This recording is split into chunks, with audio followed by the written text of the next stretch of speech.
لیکن اس کے ساتھ کئی سوالات آئے، اور پہلا سوال جس کو لے کر کے بڑی ہلچل ہے، وہ شاید میڈیا میں اتنی ہلچل نظر نہیں آ رہی ہے، لیکن مسلم اگر ورلڈ میں دیکھیں گے تو بڑی بے چینی ہے۔ اور انل شرما صاحب نے ایک جو جملہ لکھا، ظاہر ہے کہ یہ ایک بڑی بات ہے۔ انل شرما نے جس طرف اشارہ کیا اور سوال پوچھا ہے کہ یہ خبر ہے کہ محمد بن سلمان یہودی ہو چکے ہیں، کیا یہ صحیح خبر ہے؟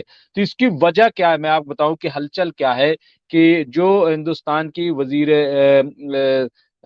اقلیتی وزیر ہیں، وہ ابھی گئی ہوئی تھی مدینہ منورہ، اور وہاں پہ وہ بغیر بغیر جو ہے مطلب ایسے تو ویسے بھی ممانعت ہے، لیکن انہوں نے حجاب تک نہیں کیا، بال بھی نہیں ڈھکے، اور وہاں پہ مدینہ منورہ میں وہ گئیں اپنے پورے ڈیلیگیشن ساتھ، ایک اور منسٹر ان کے ساتھ موجود تھے۔ تو اس کو لے کر کے کوئی بول نہیں رہا ہے، لیکن بہت غصہ ہے۔ میں نے خود ہندوستان میں بھی بڑے ٹاپ کے جو علماء ہو سکتے ہیں ان سے میں نے بات کی ہے، ان کے اندر بھی اس کو لے کر کے بہت غصہ ہے، میں نام نہیں لے رہا ہوں۔ تو اور جب ہندوستان میں غصہ ہے تو آپ سوچئے کہ دوسرے مقامات پر کیا، اور خود عرب میں۔ تو یہ جو شوکت بھارتی صاحب لکھا گیا ہے، اور کیا آپ کو لگ رہا ہے کہ میں بالکل اس کو نہیں بات کرنا چاہتا، لیکن اس طریقے سے جانا یا اس کا جو ریئیکشن یہ کیا ہے، اور یہ جو لکھا ہے یہ کیا اس کی بنیاد ہے کہ محمد بن سلمان یہودی ہو چکے ہیں؟ اس طریقے کی جو باتیں ہو رہی ہیں سوشل میڈیا پہ، حالانکہ میں اس کو نہیں مانتا ہوں، میں ایسی کوئی بات نہیں کرتا ہوں بے سر پیر کی، لیکن اگر انل شرما یہ پوچھ رہے ہیں سوال تو ظاہر ہے کہ اس سوال کا جواب تو دیا جانا چاہیے کہ ایسی باتیں سوشل میڈیا پر کیوں چل رہی ہیں۔ شوکت بھارتی صاحب، دیکھیے، جس طرح سے وہ اپنے آپ کو پوری دنیا میں خادمین حرمین شریفین مکے اور مکہ اور مدینہ کے ٹرسٹی کہتے ہیں، ٹھیک ہے، اور وہ کعبہ جس سے پوری دنیا کے لوگوں کو، مدینہ جس سے دنیا بھر کے مسلمانوں کی ایک اپنی آستھا کا سینٹر ہے، بالکل سیدھی سی بات چیت ہے، وہ وہاں پر جو سسٹم چلے گا وہ آپ اپنے ریسٹ آف بیلنس شہروں کے اندر جو چاہے کیجئے، لیکن اگر آپ نے کسی بھی ریلیجس پلیس کو، اس کی سینکٹیٹی کو اگر آپ برباد کر رہے ہیں تو یہ لائسنس آپ کا نہیں ہے۔ آپ وہاں کے بادشاہ ہیں، لیکن مکے و مدینے کے آپ کیا ہیں؟ خادم ہیں۔ آپ لکھتے کیا ہیں؟ خادمین حرمین شریفین۔ تو وہ جو ایک ڈیکورم بنا ہوا ہے اس کو تو آپ کو کیا نام ہے، توڑنے کا کوئی رائٹ نہیں ہے۔ لیکن وہ لوگ خود جو عیش و عشرت میں ڈوبے ہوئے ہیں، عیاشیوں میں ڈوبے ہوئے ہیں، جن کے جو نیوم سٹی بنا رہے ہیں، جنہوں نے برج خلیفہ وہاں کے اوپر بنایا ہے یو اے کے اندر، یہ عرب کے تمام رولر جو ہیں یہ سب عیاشیوں میں ڈوبے ہوئے ہیں، یہ سب بلیک میلڈ ہیں۔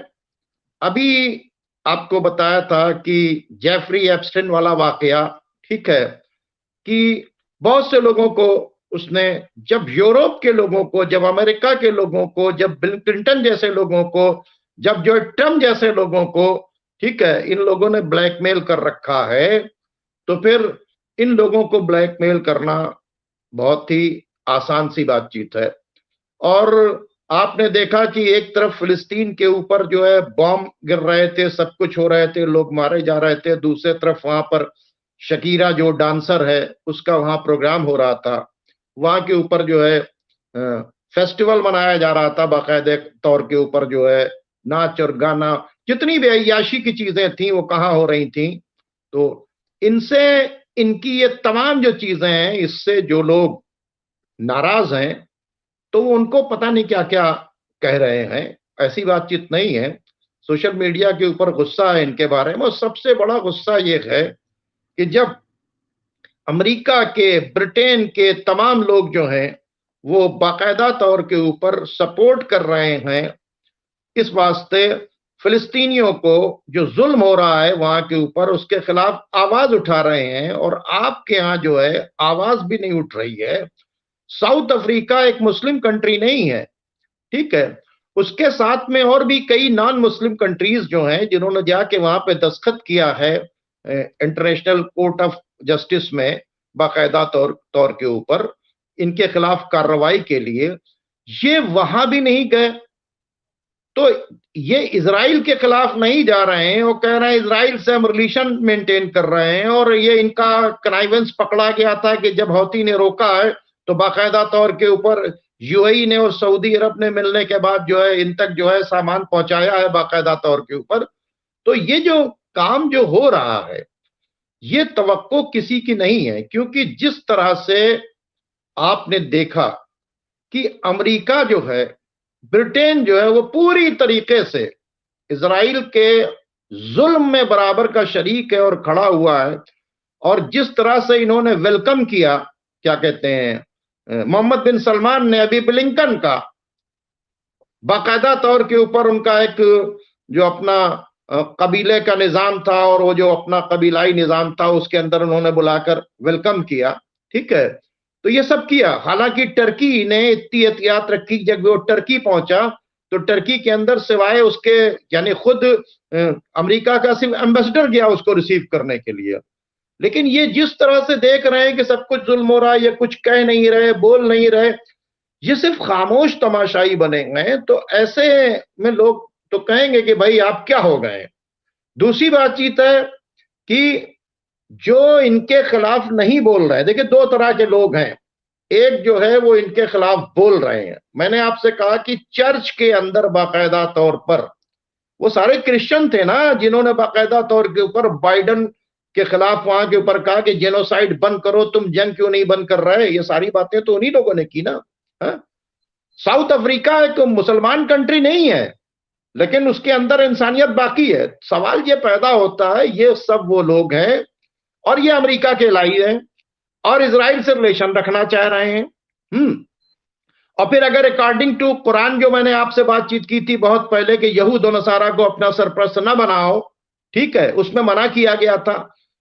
تو ان لوگوں کے پاس قرآن بھی ہے، ان کے پاس ساری چیزیں ہیں، ان کے پاس مذہب کو ہٹا دیجئے، ان کے پاس انسانیت اگر ہوتی، اگر ان کے نہیں، پاس انسانیت میں نے تو شوکت یہ بھارتی صاحب، جی آپ کو یاد ہوگا آج بھی میں ایک انٹرویو کر کے آیا ہوں محمد ادیب صاحب کا، اور وہ میں بہت جلد اپلوڈ کروں گا، وہ آپ لوگ ضرور دیکھیے گا. اس سے پہلے بھی شوکت بھارتی صاحب، محمد ادیب صاحب نے کہا تھا کہ میں اب ان کے ہاں حج، اور وہ ایسا لگ رہا ہے کہ بائیکاٹ کرنا چاہیے، نہیں جاؤں گا، مجھے بلایا جا رہا ہے، وہ کہہ رہے تھے آج بھی.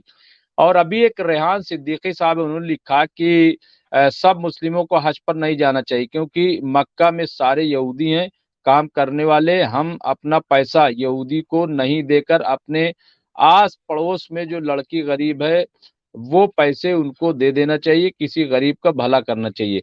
میں اتفاق نہیں کرتا ہوں، لیکن اس طریقے کا جو غصہ ہے، جو عوام میں جو ناراضگی ہے، وہ جائز بھی لگتی. آج آپ دیکھیے شوکت بھارتی صاحب، میں جب پرانا زمانہ دیکھتا ہوں کہ جب اسلام نہیں آیا تھا اور وہ خانہ کعبہ میں اور 365 وہاں بت ہوا کرتے تھے، تو اختلاف صرف یہی تھا کہ اگر ان کو ہٹا دیا گیا تو جو تمام سے لوگ آتے ہیں وہ نہیں آئیں گے، اور پھر ہمارا بزنس کیسے چلے گا. ایک سب سے بڑا جو میں سمجھتا ہوں کہ وہاں جو تھا وہ یہ. آج آپ دیکھیے کہ 7 اسٹار حج، 5 اسٹار حج، اور نہ جانے کیا کیا کر کے ایک لوٹ مچی ہوئی حج کے نام پہ، لوٹ مچی ہوئی ہے، آپ کو بتا دیں. تو آپ یہ بتائیے کہ اگر ایسی ناراضگی، خیر اس پہ ہم زیادہ بات نہیں کرنا چاہتے، صرف ہم نے بتایا دیکھیے کہ استاد ایسی صاحب ایک بات سن لیجئے، ایک بات سن لیجئے. 42 سال پہلے یہ بات اٹھائی تھی ایران نے، اور یہ کہا تھا کہ خانہ کعبہ اور مسجد نبوی یہاں پر جو کنٹرول ہونا چاہیے وہ دنیا کے سارے مسلمانوں کا ہونا چاہیے. یہ کس کا ہے؟ یہ سب کا ہے. ٹھیک ہے، یہاں کے اصول کیسے چلیں گے؟ اکارڈنگ ٹو قرآن چلیں گے. یہاں کے اصول طے کر کے جو رسول اللہ گئے ہیں وہ چلے گا. ٹھیک ہے، دیکھیے بالکل. لیکن میری بات سنیے. تو سوال یہ پیدا ہوتا ہے، یہ بات جب اس وقت اٹھی تھی چونکہ ایران کی طرف سے اٹھی تھی. آج اگر یہ خانہ کعبہ اور مسجد نبوی کا کنٹرول جو ہے وہ دنیا میں جوائنٹ رکھا جائے. کیا رکھا جائے؟ جوائنٹ رکھا جائے. ٹھیک ہے. وہاں کیسے کیا ہوگا؟ تو آپ کا حج سستا ہو جائے گا. ٹھیک ہے. وہاں کے اوپر یہ جو لوٹ مچی ہے 7 اسٹار اور 5 اسٹار اور تمام جو طرح کی بات چیت، اور وہاں کے اوپر جو جس طرح کا سب ہوتا ہے، یعنی کوئی دیکھنے والا نہیں ہے وہاں کے اوپر.